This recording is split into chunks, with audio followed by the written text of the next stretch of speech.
우리는 살아가면서 자연을 통해서 하나님을 경험하는 경우들이 있습니다. 특히 시편의 말씀을 함께 살펴보시면 우리가 생명의 말씀 본문으로 함께 이렇게 아침마다 묵상하고 있기 때문에 중간중간에 시편이 자주 나타나게 됩니다. 그리고 그 시편 중에 다수가 이렇게 자연을 통해서 우리에게 말씀해 주시는 그런 하나님의 모습, 우리에게 나타내 주시고 또 계시하시는 하나님의 모습을 이렇게 찬양하고 찬송하고 높여드리는 그런 일들이 나타나게 됩니다. 유명한 종교개혁가인 마틴 루터는 그가 21살이 되던 해에 자기가 대학에서 공부를 하다가 부모님을 만나러 집으로 가는 길에 그 길 가운데에 큰 폭풍을 만나게 됩니다. 그리고 그 가운데에 큰 번개가 그의 바로 앞에 떨어지게 되고 그는 그것을 통해 그 자연 현상을 통해서 하나님을 자각하게 되고 하나님을 느끼게 되고 그 가운데 하나님을 경외하는 마음을 품게 되어서 사제가 되기로 결정을 하게 되었다고 합니다. 몇 년 전에 이제 더 테너라고 하는 영화를 통해서 우리 혹시 보신 분들도 계실지 모르는데요. 한국이 낳은 최고의 테너라고 불리는 배재철 테너가 있습니다. 2003년도에 더 타임스라고 하는 그 신문에서는 100년에 한 번 나올 만한 목소리라고 그를 극찬하였는데요. 그는 처음으로 독일에 있는 한 극장과 전속 계약을 맺으면서 테너로서의 전성기를 구가하게 되는데 불과 2년 만에 갑작스러운 갑상선암으로 인해서 더 이상 노래를 할 수가 없게 됩니다. 하지만 그는 가족과 주변의 도움으로 일본의 어떤 성대보건 전문의 그 박사에게 수술을 받으면서 그 노래를 다시 부를 수 있게, 예전 같진 않지만 부를 수 있게 되는데요. 그 유명한 영상이 이제 유튜브를 통해서도 있고 또 그 똑같은 장면을 영화에서도 재현을 하게 되는데 노래를 하나 불러보라고 합니다. 수술하는 과정 가운데. 그때 이 배재철 씨가 부른 찬송가가 주 하나님 지으신 모든 세계라고 하는 찬송가입니다. 가사를 살펴보면 주 하나님 지으신 모든 세계 내 마음속에 그리워 볼 때 하늘의 별 울려 퍼지는 뇌성 주님의 권능 우주에 찾네. 2절 말씀에 보시면은 숲속이나 험한 산골짜기에서 지저귀는 저 새소리들과 고요하게 흐르는 시냇물은 주님의 솜씨 노래하도다. 주님의 높고 위대하심을 내 영혼이 찬양하네. 이런 가사가 나타나는데요. 저는 그 장면을 보면서 참 감명 깊게 보았던 것이 그의 전 재산이라고 할 수 있는 성대를 잃었고 그것을 조금씩 복원하기 위해서 수술하는 과정 가운데에 이런 찬양을 하나님의 그런 크심을 섭리를 노래할 수 있다라는 것이 참으로 대단하다라는 생각을 하게 됩니다.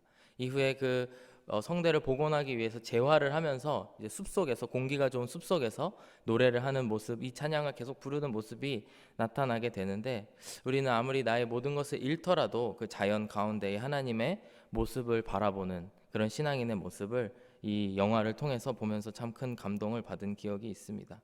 이와 같이 우리들은 자연을 통해서 하나님을 경험하는 그런 일들이 자주 있습니다.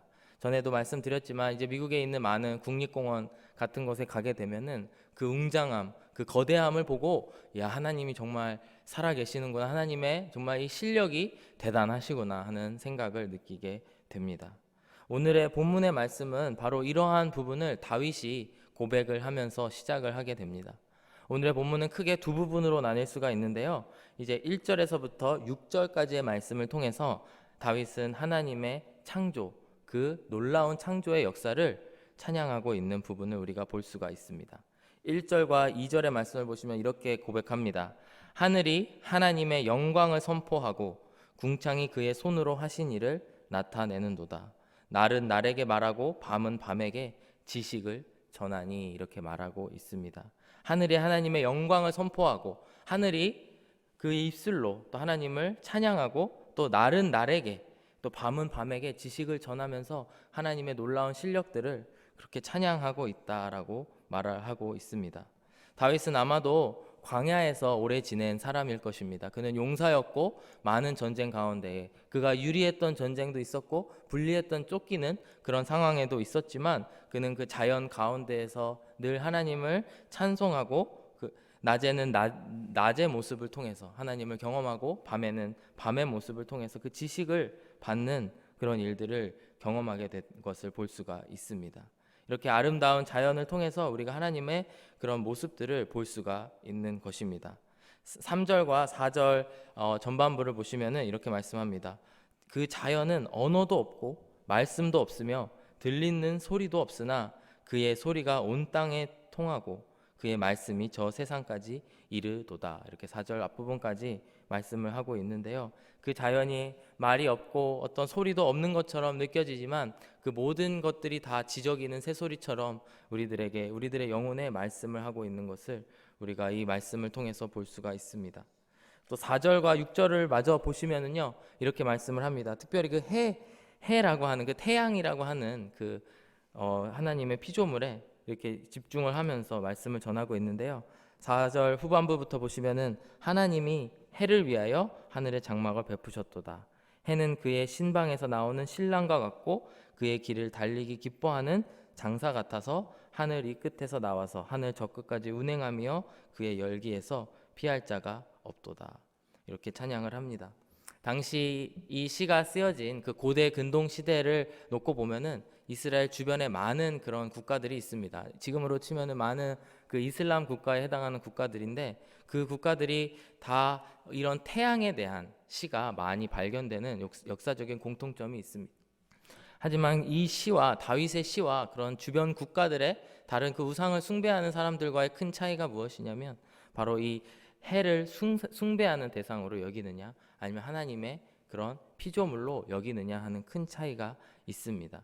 주변 국가 사람들은 그 해를 심지어 그 애굽이라고 하는 그 거대한 강대국조차도 이 해를 숭배하고 그걸 신이라고 생각하고 그렇게 살아가는 사람들이었지만 이 다윗은 이 시를 통하여서 이 해는 바로 이 하나님, 우리가 섬기는 그 하나님께서 만드신 그 창조주 하나님의 놀라운 실력임을 이렇게 이야기를 하고 있습니다. 오늘 이 앞부분 1절에서 6절까지 이 말씀을 참 묵상을 하면서 많이 돌아보게 된 것 같습니다. 왜냐하면은 지난 1년 전에 작년 여름에도 제가 시편 말씀을 통해 새벽에 말씀을 전하면서 코로나라서 우리가 여행을 가지 못하지만 내년에는 좀 풀려서 우리가 여행을 갔으면 좋겠습니다. 이런 이야기를 했는데 아직 사실 그렇게 자유롭게 여행을 다니기에는 쉽지 않은 상황이라고 생각이 됩니다.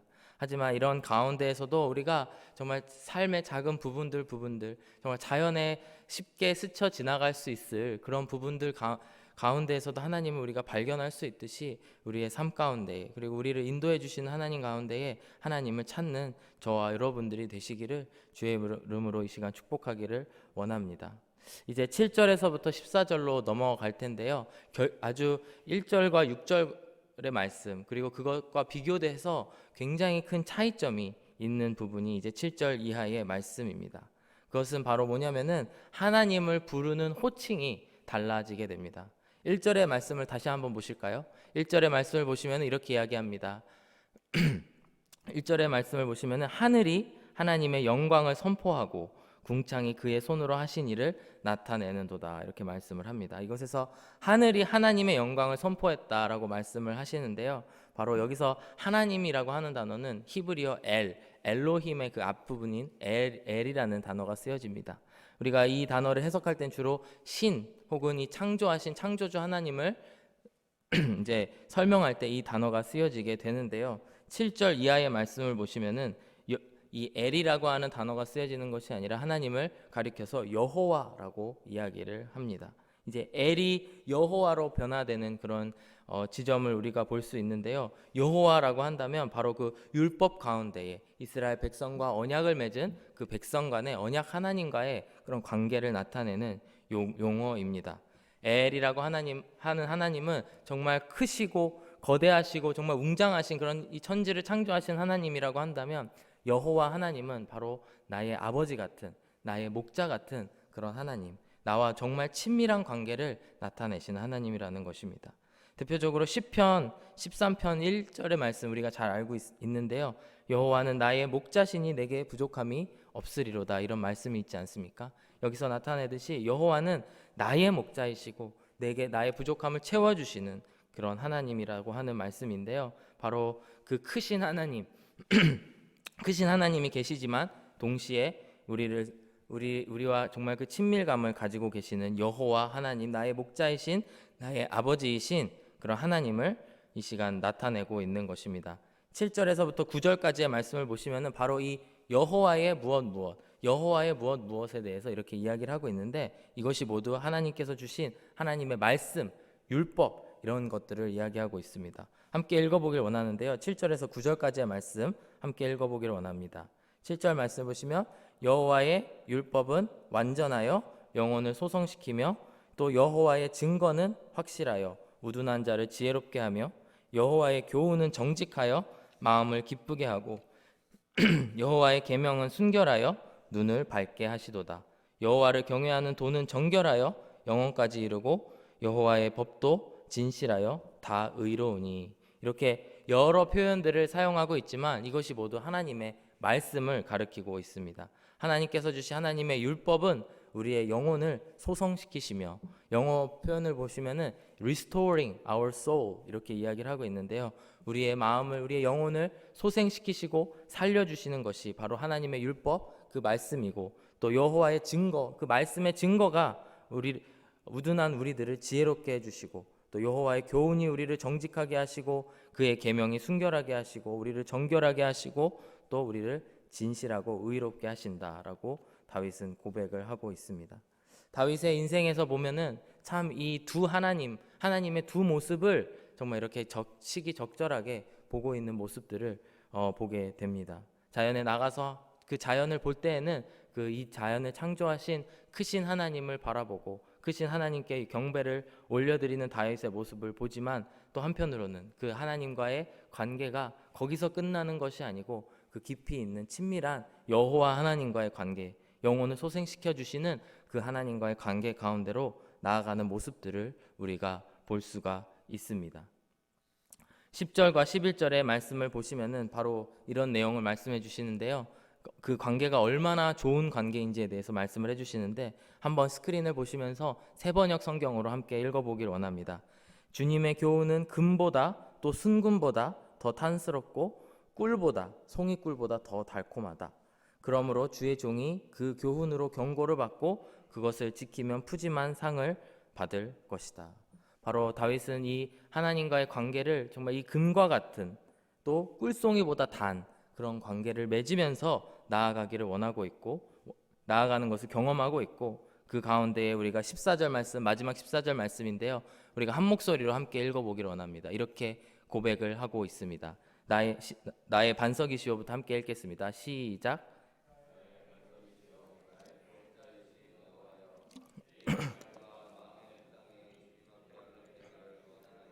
아멘. 나의 반석이시오 나의 구원자이신 하나님께 이렇게 고백을 하고 있습니다.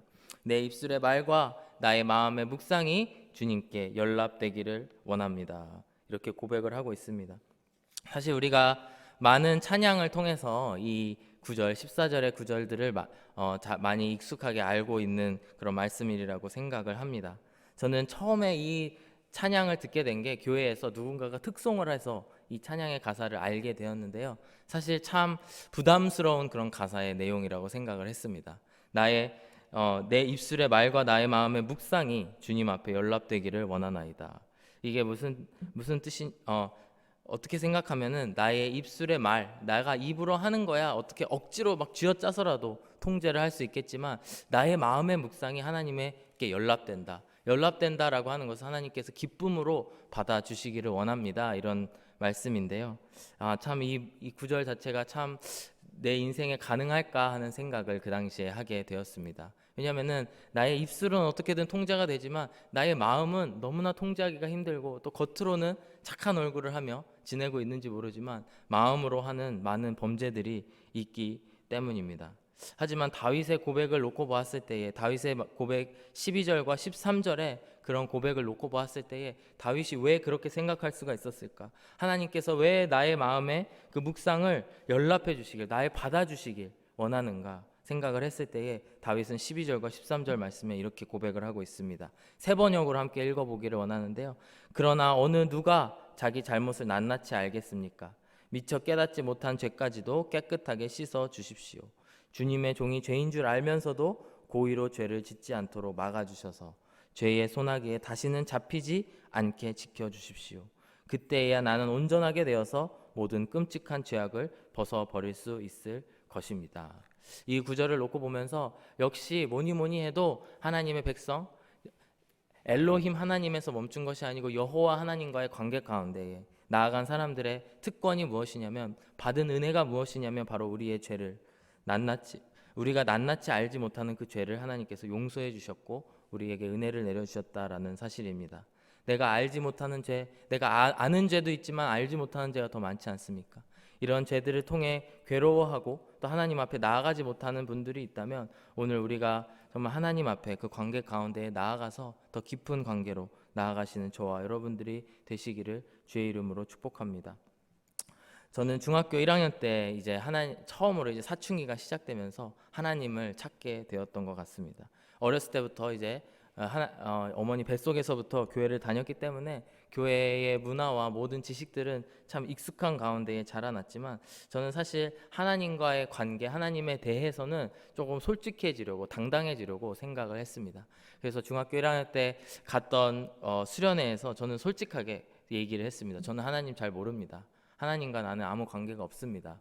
그래서 저는 이번 수련회를 통해서 하나님을 정말 잘 알고 싶습니다. 이런 고백을 했지만 하나님께서는 저의 기도 제목을 6년 후에 이렇게 응답해 주시면서 인격적인 하나님과의 만남을 이제 고등학교 졸업하면서 갖게 되었습니다. 사실 일반적으로 생각했을 때 제가 하나님에 대해서 모르지는 않지 않나요? 제가 하나님을 알고 정말 그 지식 가운데에 정말 성경 퀴즈 대회도 많이 나갔고 상도 많이 받고, 항상 교회에서 이쁨 받는 그런 아이였지만, 정말 그 하나님과의 진실한 그 관계 가운데로 나아가지 못하는 저의 모습을 보면서 저는 중학교 1학년 때 저는 하나님과 전혀 관계가 없으니 주님 저를 만나 주십시오 라고 기도했던 기억이 납니다. 그 기도를 하나님께서는 절대 잊지 않으시고 빛 가운데로 저를 찾아와 주시고 또 하나님을 만나게 되고 또 이 자리까지 나오게 됐다라는 것을 이 시간 고백하고 싶습니다. 우리의 신앙이 정말 그 창조주 하나님을 단순히 아는 것에서 멈추는 것이 아니고 그 하나님과의 깊은 관계 가운데로 나아가기를 간절히 원합니다. 앞에 서론에서 소개해드린 그 루터에 대해서 또 마저 설명을 해드리면은, 루터는 21살이 되던 해에 폭풍 가운데에 두려움으로 하나님을 알게 되고 하나님의 사제가 되어 그 두려움을 없애기 위해서 노력을 했다라고 합니다. 수도사로서 그가 정말 정해진 삶을 잘 살아가면서 열심히 노력을 했지만 그런 것들이 그에게 전혀 안정을 주지 못했다고 합니다. 기독교 역사가인 마이크 리브스는 이렇게 기록을 한 책을 보게 되었습니다. 마틴 루터가 수도원에 들어가는 것은 계율의 세계로 들어간다는 것이었습니다. 언제 어떻게 절해야 되는지에 대한 계율, 어떻게 걸어야 하는지 일러주는 계율, 어떻게 말해야 하고 어디를 언제 봐야 알려주는지에 대한 계율, 식기를 어떻게 접어야 되는지에 대한 계율, 어떻게 아침 기도를 하고 점심 기도를 하고 저녁 기도를 해야 되는지에 대한 계율의 세계로 들어가게 되었습니다. 심지어 그는 그 당시 사람들은 거친 속옷을 입으며 추운 겨울에도 온몸으로 지내는 것이 특히 하나님께 기쁨을 드리는 일이라고 생각을 했다라고 그 역사책에는 기록이 되어 있습니다. 하지만 여러분 잘 아시다시피 이런 모든 계율이, 그의 모든 율법적인 행위들이 그런 마틴 루터의 마음에 안정을 준 것이 아니고요. 로마서 1장 17절의 말씀, 복음에는 하나님의 의가 나타나서 믿음에 이르게 하나니 기록된 바 오직 의인은 믿음으로 말미암아 살리라. 이 말씀이 모든 그 마틴 루터에게 안정을 주고 그의 마음에 구원의 확신을 준 말씀입니다. 오늘의 말씀도 똑같은 말씀을 하고 계십니다. 우리가 정말 그 하나님 두려워하는 마음, 정말 이 자연을 만드신 하나님을 정말 우리가 겉으로만 아는 것이 아니고 7절의 말씀처럼 하나님의 율법으로 말미암아 우리의 영혼이 소생되고 여호와의 증거와 모든 그 하나님의 말씀으로 말미암아 우리의 눈이 떠지게 되고 더 정결한 가운데로 나아가야 되는 줄로 믿습니다. 우리가 오늘 하루를 살아가면서 더 하나님과의 깊은 관계 가운데로 나아가시는, 또 그 인도해 주시는 그 진리의 길로 행하시는 저와 여러분들이 되기를 주의 이름으로 축복하고 기도합니다. 함께 기도하시겠습니다. 사랑해 주님 감사합니다. 우리 자연을 통해서 늘 우리의 눈을 뜨게 하여 주시고 주님을 바라보게 하여 주심에 감사를 드립니다. 아버지 하나님, 우리들의 관계가 거기서 끝나는 것이 아니고 더 깊은 여호와 하나님과의 그 친밀한 관계 가운데로 나아가게 하여 주시옵소서. 오늘 하루를 살아가면서도 주님의 그 깊은 인도하심을 따라 나아가는 모든 우리 교회 성도님들 되게 하여 주시옵소서. 감사드리며 예수님의 이름으로 기도드렸습니다. 아멘.